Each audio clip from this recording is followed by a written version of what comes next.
We're such good friends that we can talk about anything, my daughter-in-law and I. Can we really? You're the only one talking.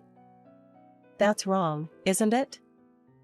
That's how you maintain appearances. Stop trying to cover things up. With such a layer of deceit, a stage built upon lies like that will collapse sooner or later.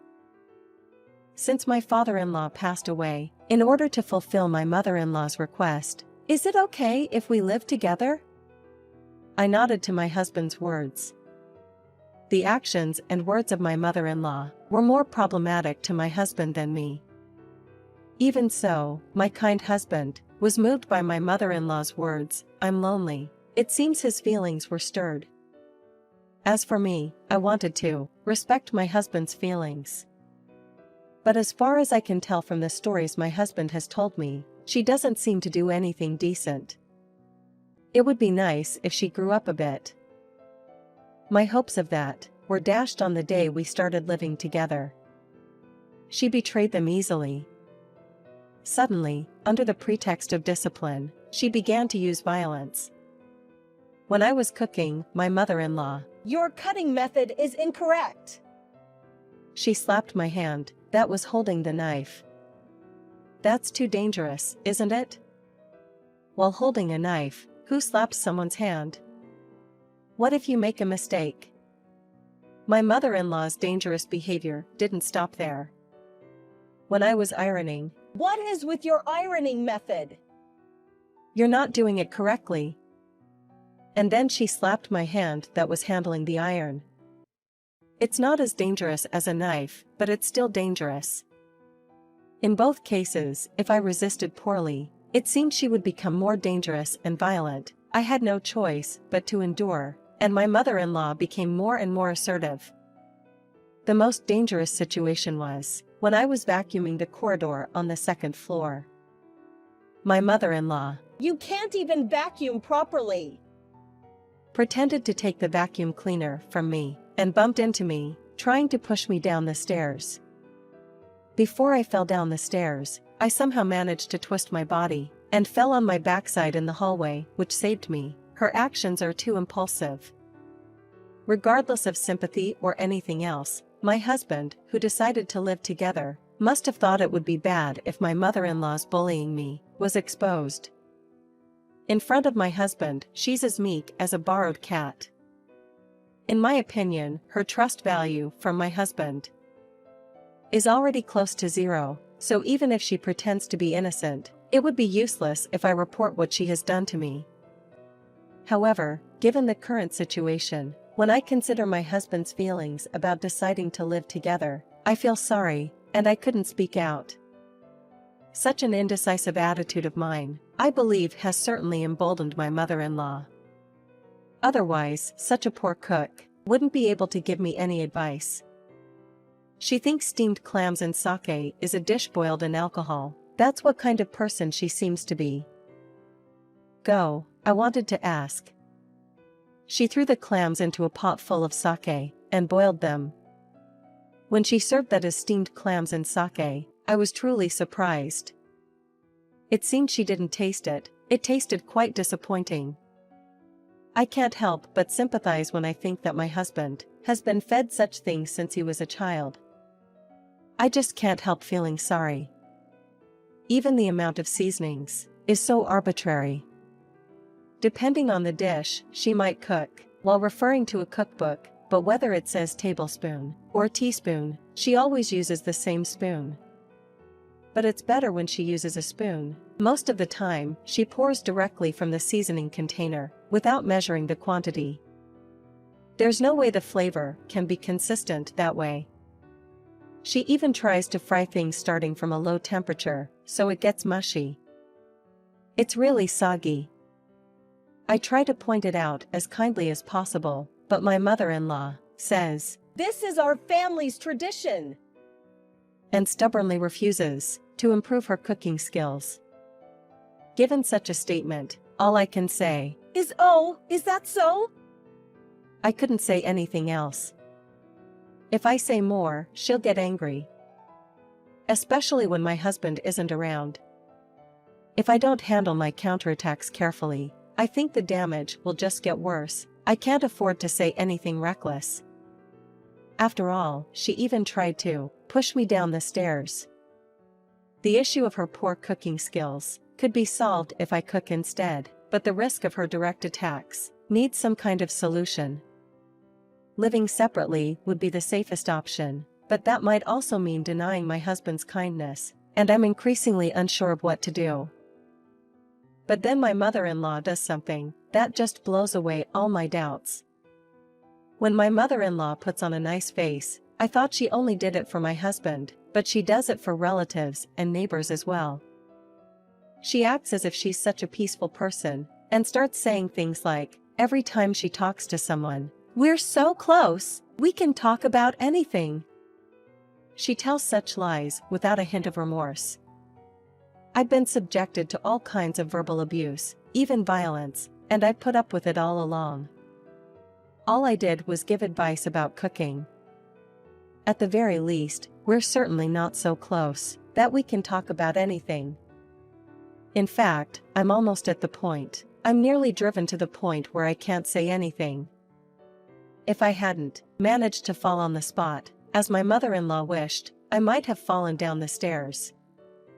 And then, even if I wanted to speak my mind, I wouldn't have been able to, you know.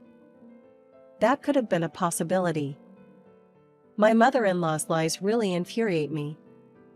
Fine. If she wants a relationship where we can say anything to each other, let's have a relationship where we can say anything. I don't care if she regrets it. It's not my problem if she regrets it. But still, fighting silently with my mother-in-law might trouble my husband, so I think I'll. Sorry, darling, I might end up having a conflict with your mother. Just giving you a heads up.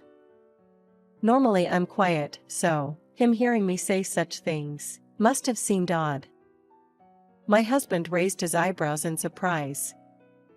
Then, with a little smile, "Fine, but don't push yourself. If things get tough, you can ask for help right away, okay?" He asked me to promise. Feeling like I had gained reinforcements, I nodded firmly. Starting from the very next day, I began to counterattack my mother-in-law. My mother-in-law, approaching me as I was cooking, exclaimed, "How many times do I need to say it?" Just as she was about to bully me, I flashed the kitchen knife at her. Eek! She let out a short shriek and tried to back away, but I swiftly stepped on her foot, blocking her retreat, and said, "Mother-in-law, you tried to hit my hand again, didn't you? When I'm using a knife, you should know. It's dangerous to do something like that, right?" I continued, moving the knife closer to her. I was doing something far more dangerous, but for now, I put that fact aside and said exactly what I wanted to without holding back. My mother-in-law turned pale and nodded shakily.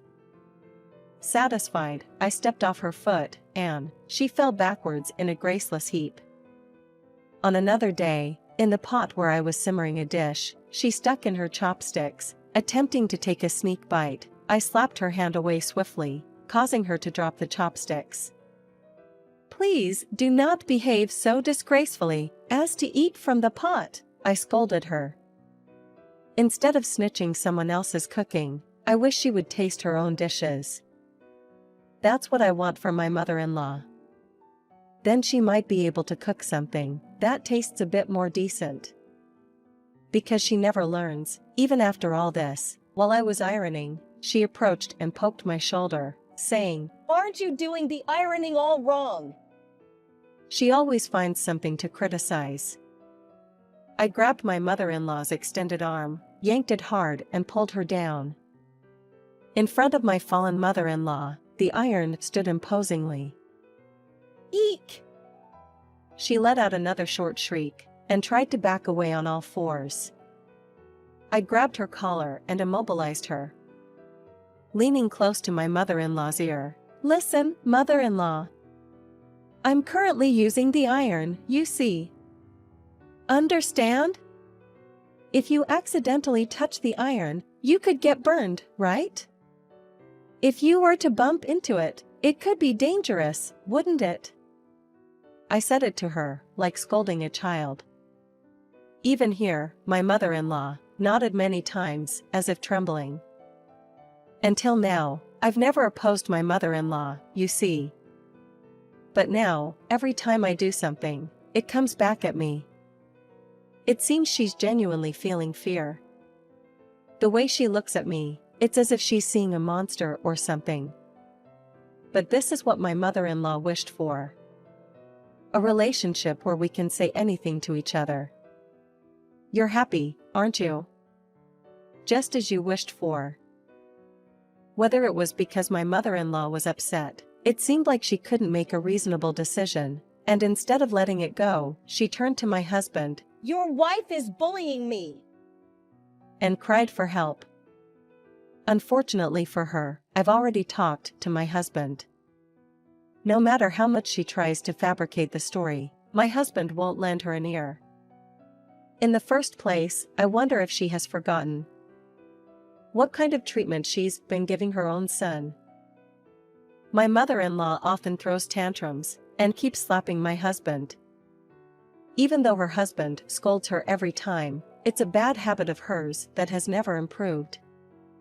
Moreover, from what I heard from my husband, what I especially found repugnant was, when my husband was in the lower grades of elementary school, he bought carnations with his saved pocket money and presented them to his mother. She slapped his hand, made him drop the carnations, and scolded, "How dare you spend money On something that will wither so soon." Then she reportedly slapped his face several times. Yeah. She hasn't changed at all from the mother-in-law I know. I love my husband, but showing kindness to my mother-in-law was a mistake, I think. She's the worst. My husband, who coldly looks down at his wailing mother, says my wife wouldn't do anything to someone who hasn't done anything to her. You must have said something sarcastic or hit her, didn't you? And he jumps to conclusions. My mother-in-law turns red in the face and protests, I didn't hit her face or anything like that. I only lightly slapped her hand. And she nonchalantly confesses her violence. My husband shouts, So you did hit her. And she turns pale again. It was a little bit of leading questioning, but she fell for it without hesitation. My husband doesn't particularly like his mother in the first place, nor did he decide to live together with her. He seems pretty fed up with the fact that her violent tendencies have not improved at all. Here I reveal my feelings and say, when we started living together, you said, this is discipline, didn't you? But to me, it felt nothing less than bullying. It was extremely stressful. Stress can even affect pregnancy, you know?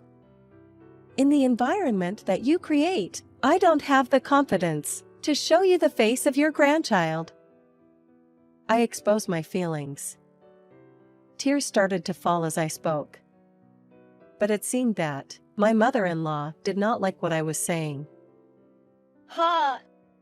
Don't you dare blame me for not being able to have children. Even though you're nothing more than a good-for-nothing daughter-in-law. I'm the one who's getting stressed here.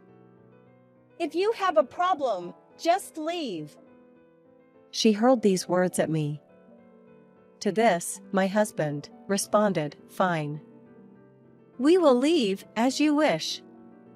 We moved in because you insisted, but you have the audacity to insult my wife. We will never live with you again, he declared. In a panic, the mother-in-law exclaims, wait. You've got it all wrong. I was talking to the daughter-in-law, you know? Not to you. But her son dismisses her claim, saying it's the same thing. He doesn't entertain her objections. The mother-in-law shrieks in exasperation and raises her hand at him out of old habit, but her son isn't the little boy he used to be.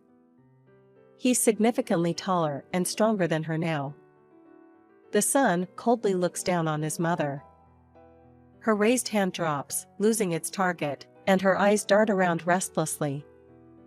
The son sighs and says, "In the end, Mom, you haven't changed at all.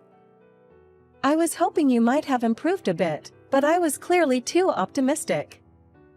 He then takes me into the bedroom. Behind us, the mother-in-law cries out, "How cruel!" But no matter how much she protests, it's too late to change anything now. Because my husband has decided to leave, we'll start looking for a new home tomorrow, and begin packing our things, so we'll likely be quite busy. But knowing that we'll be free from my mother-in-law, my heart feels incredibly light. Busyness? It's a small price to pay. Until we left the house, my mother-in-law tried to emotionally manipulate my husband, and even tried to intimidate me, attempting in every way possible to prevent us from moving out.